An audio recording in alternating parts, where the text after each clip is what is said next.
let's explore the spectrum of epistemological viewpoints used in the social sciences, looking at 3 ideal typical epistemological viewpoints. So this doesn't cover each and every single epistemological viewpoint, particularly since each individual researcher may subscribe to some but not all of the notions of one of these ideal types.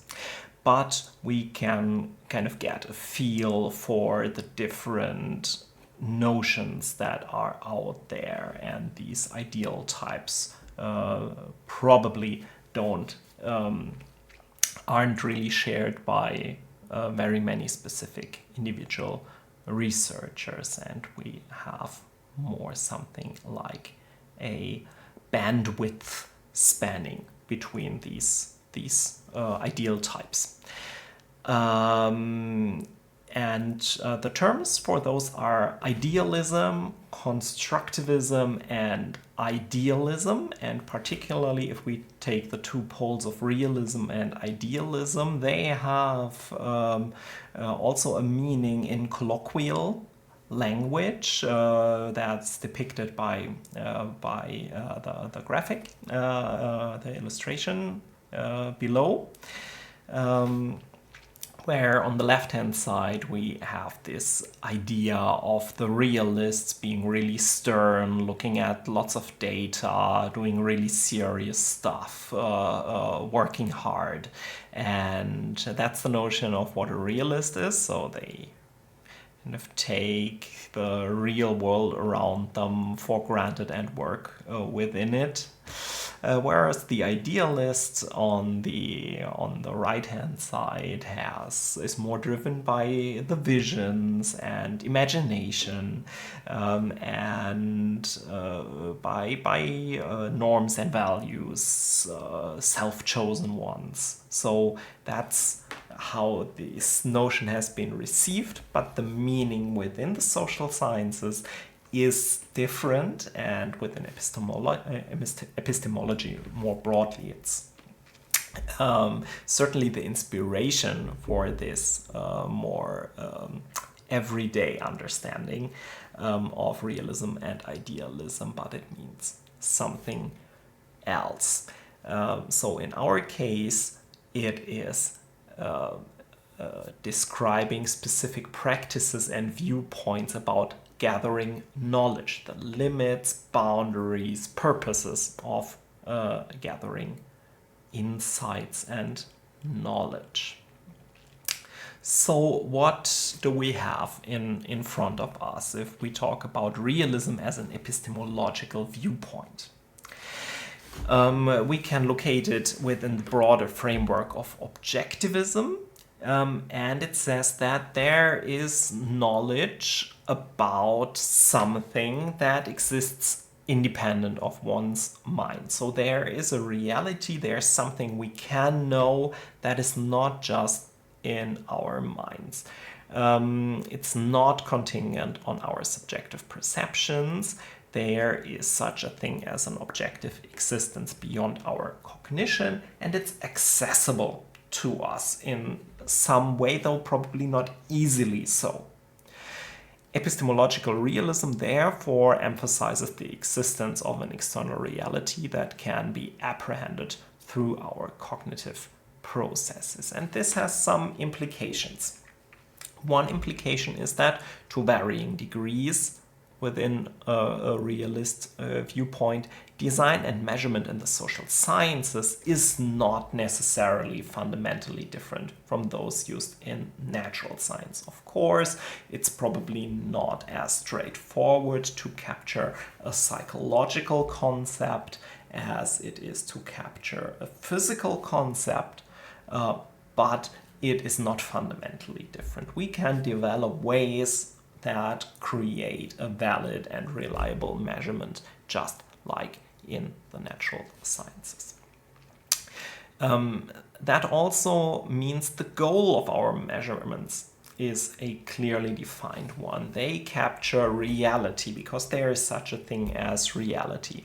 Scientific statements can capture the real condition of the social world and the mechanisms according to which they really function. And with the proper epistemology, scientific knowledge can come ever closer to reality. So we build on top of existing evidence, pile it on top of each other, make it fit with each other, find ways to explain everything that we found, and then we approach a model of reality. That implies that subjective views about reality aren't really seen as a valid way of learning about reality. There's such a thing as objective measurement, and therefore it's preferable to any subjective ways of measurement. And just asking people about how they view something is kind of suspicious in the first place if you subscribe to realism in its pure form.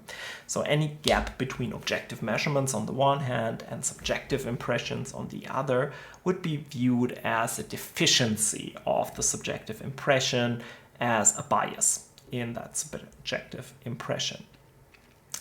Also, because we are relatively close to the ideas prevalent used in the natural science epistemology, establishing causality also in the social realm is a central part of the scientific enterprise. So causality means we have something that happens at one time and that has an immediate effect at a later time.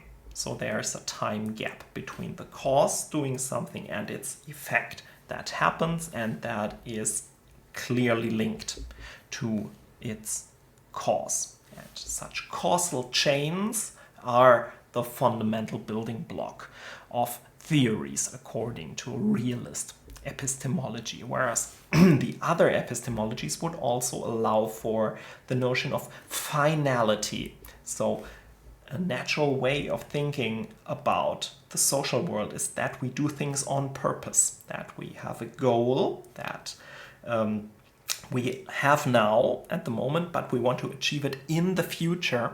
And to achieve that goal in the future, we do something now. And therefore, in a sense, the cause of our behavior lies in that possible future, and it motivates the action right now. So that is a final explanation, and that's not really for realists, but it's more for constructivists and idealists. We'll take a short look at that in a minute. The focal point of critical reflection in realism is this correspondence between reality and measurement or our modeling of the reality. So the focus is very much on errors in sampling that cause bias, errors in measurement that cause bias. But also when we think of implications of research, it's quite a lot about clearing up ambiguities, misperceptions, misconceptions in society, trying to eradicate any problems and biases in our scientific capacity to capture objective reality. If we try to apply that to a real-world research example, we could think of analyzing news coverage about natural disasters and how a realist would approach that. The realist would use earthquakes as an example, and the realist would be particularly interested in how the amount of news coverage corresponds to the severity of the earthquakes. That we can establish again with more or less objective measurements, be they seismological or about the social consequences, like the death toll of the earthquake or the damages that resulted from the earthquake. And then a focal point of the analysis would be to uncover any biases. For instance, whether earthquakes in faraway places are emphasized less than earthquakes in close places, even if they have a higher death toll, and so on. Right? So this focus on comparison with objective evidence, and the inclination to look at biases and misconceptions that would be a focal point. Okay.